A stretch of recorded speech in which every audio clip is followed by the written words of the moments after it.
उत्पत्ति ग्रंथ अध्याय 24। इसहाक का विवाह। उस समय तक इब्राहिम बहुत बूढ़ा हो गया था और प्रभु ने उसे उसके सब कार्यों में आशीर्वाद दिया था। इब्राहिम ने अपने सबसे पुराने नौकर से, जो उसकी समस्त संपत्ति का प्रबंध करता था, कहा, अपना हाथ मेरी जांघ के नीचे रखो और आकाश तथा पृथ्वी के ईश्वर की शपथ लेकर मुझे वचन दो कि जिन कानानियों के बीच में रहता हूँ उनकी कन्याओं में से किसी को भी मेरे पुत्र की पत्नी नहीं बनाओगे, बल्कि मेरे देश और मेरे संबंधियों के पास जाओगे और वहां मेरे पुत्र इसहाक के लिए पत्नी चुनोगे।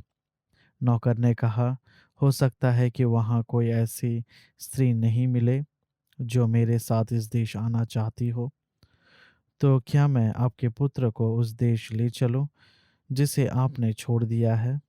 इब्राहिम ने उत्तर दिया, तुम मेरे पुत्र को वहां कदापि नहीं ले जाना। प्रभु आकाश और पृथ्वी के ईश्वर ने मुझे मेरे पिता के घर और मेरे कुटुंब के देश से निकाला और शपथ लेकर मुझे यह कहा कि वह यह देश मेरे वंशजों को प्रदान करेगा। वही प्रभु तुम्हारे साथ अपना दूत भेजेगा, जिससे तुम वहां से मेरे पुत्र के लिए पत्नी ला सको। यदि कोई स्त्री तुम्हारे साथ चलने के लिए तैयार ना हो, तो तुम अपनी इस शपथ से मुक्त होगे, किंतु मेरे पुत्र को वहां कदापि नहीं ले जाना। तब सेवक ने अपने स्वामी इब्राहिम की जांघ के नीचे अपना हाथ रखकर और शपथ खाकर उसे वैसा ही वचन दिया। इसके बाद वह सेवक अपने स्वामी के ऊँटों में से 10 ऊँट और अपने स्वामी के सब प्रकार की सर्वोत्तम चीजें लेकर उत्तरी मेसोपोटामिया के नाहोर नामक नगर के लिए चल पड़ा। वहां पहुंचकर उसने नगर के बाहर एक बावड़ी के पास ऊँटों को बिठा दिया। संध्या हो रही थी। नगर की स्त्रियां उस समय वहां पानी भरने आया करती थी। उसने कहा, प्रभु मेरे स्वामी इब्राहिम के ईश्वर, आज मुझे सफलता प्रदान कर। कृपया मेरे स्वामी इब्राहिम पर दया दृष्टि कर। देख, मैं इस जल स्रोत के पास खड़ा हूँ। नगर के निवासियों की पुत्रियां पानी भरने यहाँ आने वाली है। ऐसा कर कि मैं जिस कन्या से कहूँ कि तुम अपना घड़ा उतार दो और मुझे थोड़ा पानी पिला दो, और वह बोले कि पी लो, और मैं तुम्हारे ऊँटों को भी पिला दूंगी, वह वही कन्या हो जिसे तूने अपने सेवक इसहाक के लिए चुना है। इससे मैं समझूंगा कि तू मेरे स्वामी पर दया की है। वह ऐसा कह ही रहा था कि कंधे पर घड़ा रखे रेबेका वहां आ गई। वह इब्राहिम के भाई नाहोर की पत्नी मिल्का के पुत्र बतूएल की पुत्री थी। वह कन्या अत्यंत सुंदर थी, कुंवारी थी और उसका किसी पुरुष से संसर्ग नहीं हुआ था। वह बावड़ी में उतरी और अपना घड़ा भरकर फिर ऊपर आई। तब सेवक ने उसके पास आकर कहा, कृपा करके अपने घड़ों में से मुझे कुछ पानी पीने दो। वह बोली, पी लीजिए महोदय। उसने तुरंत अपना घड़ा अपने हाथ पर उतार कर पीने के लिए उसे पानी दिया।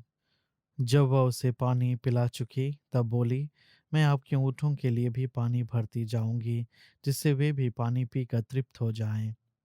उसने तुरंत अपने घड़े का पानी नाद में डाला और पानी भरने के लिए फिर से बावड़ी पर दौड़ी।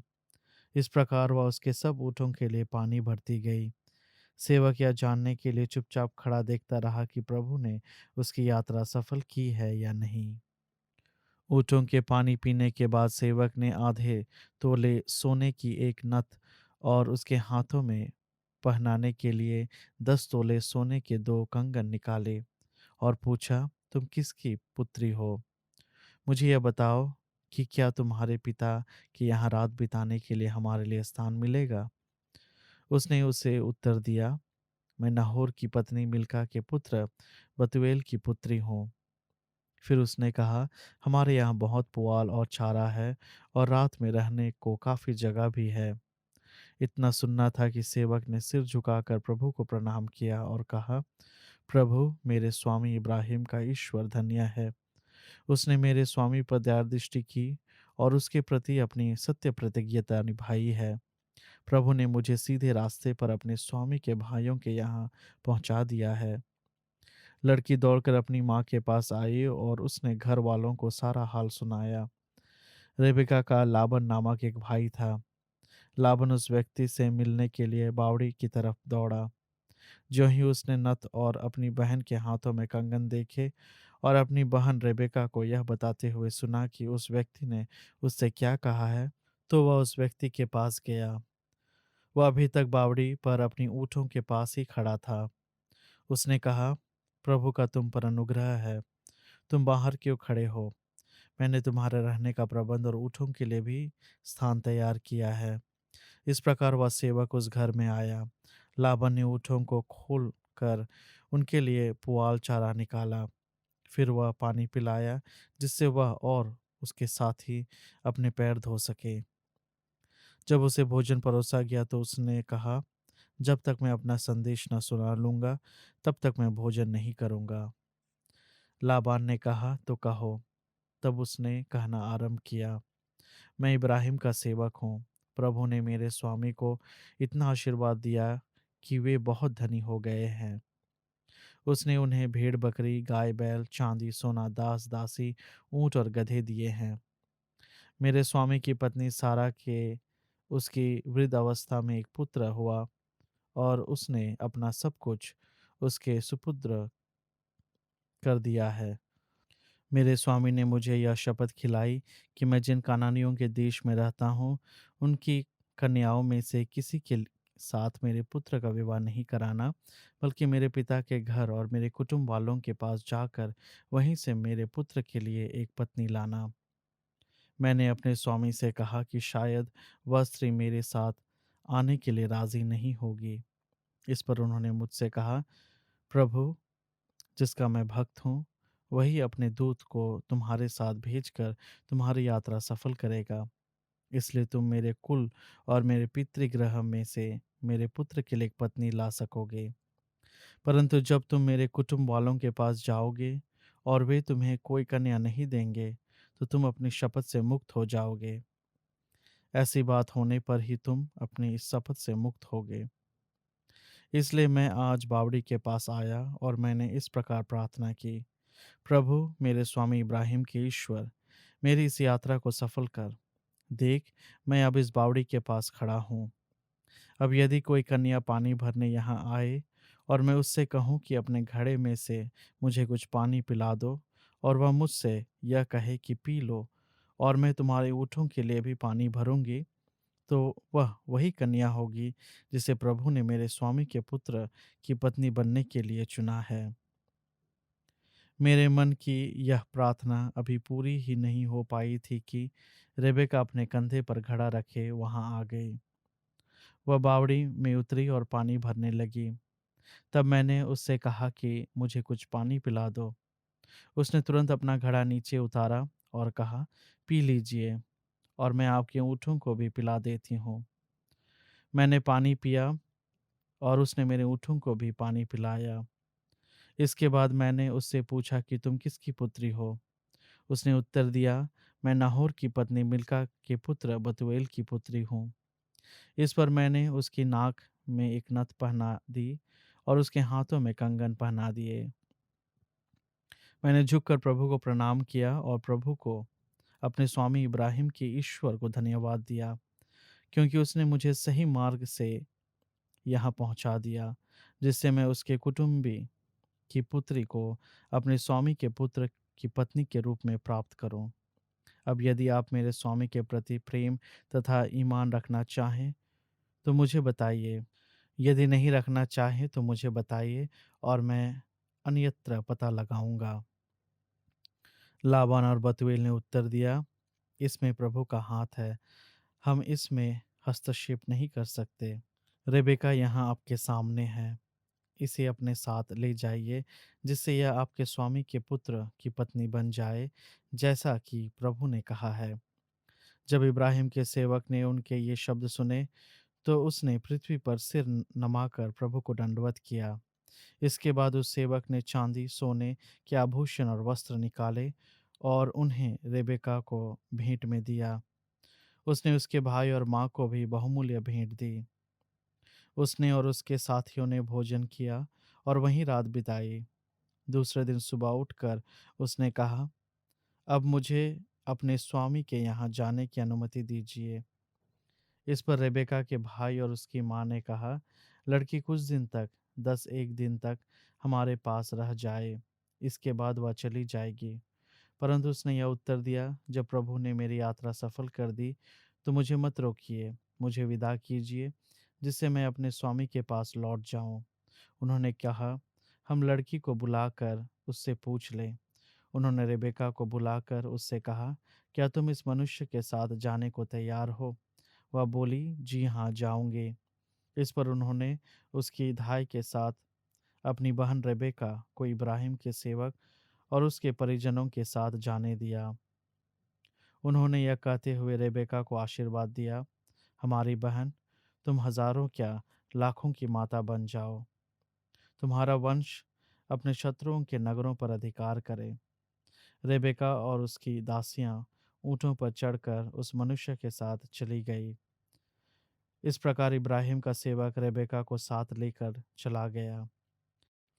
इसहाक लाहिरोई नामक कुएं से लौटा था, क्योंकि उस समय वह नेगेव प्रदेश में रहता था।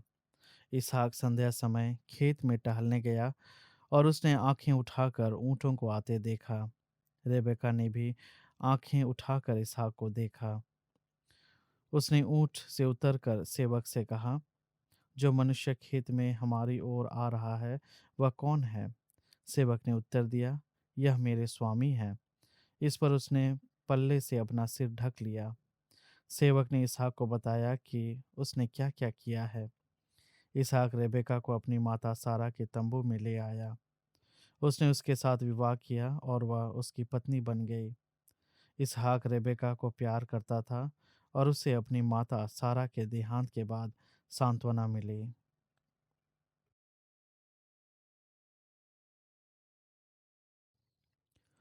स्तोत्र ग्रंथ 17। निर्दोष की प्रार्थना। प्रभु मुझे न्याय दिला, मेरी दुहाई पर ध्यान दे। मैं निष्कपट हृदय से जो प्रार्थना कर रहा हूँ उसे तो सुनने की कृपा कर। तेरे द्वारा मेरा न्याय हो, तेरी आंखें देख ले कि सत्य कहाँ है। तूने मेरे हृदय की परीक्षा ली और रात को मेरा निरीक्षण किया। तूने मुझे परखा और मुझ में कोई दोष नहीं पाया। मैंने मनुष्यों की तरह अपने मुख के शब्दों द्वारा पाप नहीं किया। मैं तेरी शिक्षा के अनुसार सन्मार्ग पर चलता रहा। मैं तेरे मार्ग पर चलता रहा, मेरे पैर विचलित नहीं हुए। मेरे ईश्वर, मैं तुझे पुकारता हूँ, क्योंकि तू मुझे उत्तर देता है। मेरी सुन, मेरी प्रार्थना स्वीकार कर, अपनी सत्य प्रतिज्ञता प्रदर्शित कर। जो तेरे शरण जाते हैं तू उन्हें उनके अत्याचारियों से छुड़ाता है। तू आग की पुतली की तरह मेरी रक्षा कर, मुझे अपने पंखों की छाया में छिपा। उन दुष्टों से दूर जिन्होंने मुझे लूटा, उन घातक शत्रुओं से जो मुझे घेरते हैं। उनकी बुद्धि जड़ और कुंठित है, उनका मुख डींग मारता है। वे मेरी घात में बैठे हैं, अब वे मुझे घेरते हैं।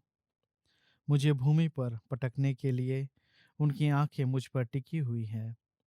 वे सिंह की तरह मुझे फाड़ने के लिए उत्सुक हैं, घात में बैठे हुए हिंसक पशु की तरह। प्रभु, उठकर उनका सामना कर और मार गिरा। मुझे अपनी तलवार से दुष्टों से छुड़ा। प्रभु, तेरा हाथ मनुष्य में से और पृथ्वी पर से उन्हें निकाल दे। जीवन में यही उनका भाग्य है। जो दंड तूने उनके लिए रख छोड़ा है उसे उनसे पूरा पूरा चुका। उनके पुत्र दंड से तृप्त हो जाएं और उनकी संतति के लिए भी कुछ छोड़ जाए। मैं न्याय के अनुसार तेरे दर्शन करूंगा। मैं जागने पर तेरा स्वप्न देखकर तृप्त होऊंगा।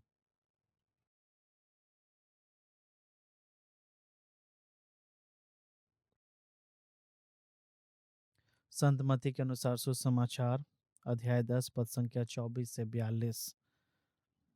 न शिष्य गुरु से बड़ा होता है और न सेवक अपने स्वामी से। शिष्य के लिए अपने गुरु जैसा और सेवक के लिए अपने स्वामी जैसा बन जाना ही बहुत है। यदि लोगों ने घर के स्वामी को बेलजबूल कहा है तो वे उसके घर वालों को क्या नहीं कहेंगे। इसलिए उनसे नहीं डरो, ऐसा कुछ भी गुप्त नहीं है जो प्रकाश में नहीं लाया जाएगा, और ऐसा कुछ भी छिपा हुआ नहीं है जो प्रकट नहीं किया जाएगा। मैं जो तुमसे अंधेरे में कहता हूँ उसे तुम उजाले में सुनाओ, जो तुम्हें फुसफुसाहटों में कहा जाता है उसे तुम पुकार पुकार कर कह दो। उनसे नहीं डरो जो शरीर को मार डालते हैं, किंतु आत्मा को नहीं मार सकते, बल्कि उससे डरो जो शरीर और आत्मा दोनों का नरक में सर्वनाश कर सकता है। क्या एक पैसे में दो गौरैयां नहीं बिकती? फिर भी तुम्हारे पिता के अनजाने में उनमें से एक भी धरती पर नहीं गिरती। हाँ, तुम्हारे सिर का बाल बाल गिना हुआ है, इसलिए नहीं डरो। तुम बहुतेरे गौरैयों से बढ़कर हो। जो मुझे मनुष्य के सामने स्वीकार करेगा उसे मैं भी अपने स्वर्गीय पिता के सामने स्वीकार करूंगा, और जो मुझे मनुष्य के सामने अस्वीकार करेगा उसे भी मैं अपने स्वर्गीय पिता के सामने अस्वीकार करूंगा। यह न समझो कि मैं पृथ्वी पर शांति लेकर आया हूँ। मैं शांति नहीं बल्कि तलवार लेकर आया हूँ। मैं पुत्र और पिता में, पुत्री और माता में, बहू और सास में फूट डालने आया हूँ। मनुष्य के घर वाले ही उनके शत्रु बन जाएंगे। जो अपने पिता या अपनी माता को मुझसे अधिक प्यार करता है वह मेरे योग्य नहीं। जो अपने पुत्र या अपनी पुत्री को मुझसे अधिक प्यार करता है वह मेरे योग्य नहीं। जो अपना क्रूस उठाकर मेरा अनुसरण नहीं करता वह मेरे योग्य नहीं। जिसने अपने जीवन सुरक्षित रखा है वह उसे खो देगा, और जिसने मेरे कारण अपना जीवन खो दिया है वह उसे सुरक्षित रख सकेगा। जो तुम्हारा स्वागत करता है वह मेरा स्वागत करता है, और जो मेरा स्वागत करता है वह उसका स्वागत करता है जिसने मुझे भेजा है। जो नबी का इसलिए स्वागत करता है कि वह नबी है, वह नबी का पुरस्कार पाएगा, और जो धर्मी का इसलिए स्वागत करता है कि वह धर्मी है, वह धर्मी का पुरस्कार पाएगा। जो इन छोटों में से किसी को एक प्याला ठंडा पानी भी इसलिए पिलाएगा कि वह मेरा शिष्य है, तो मैं तुम्हें विश्वास दिलाता हूँ कि वह अपने पुरस्कार से वंचित नहीं रहेगा।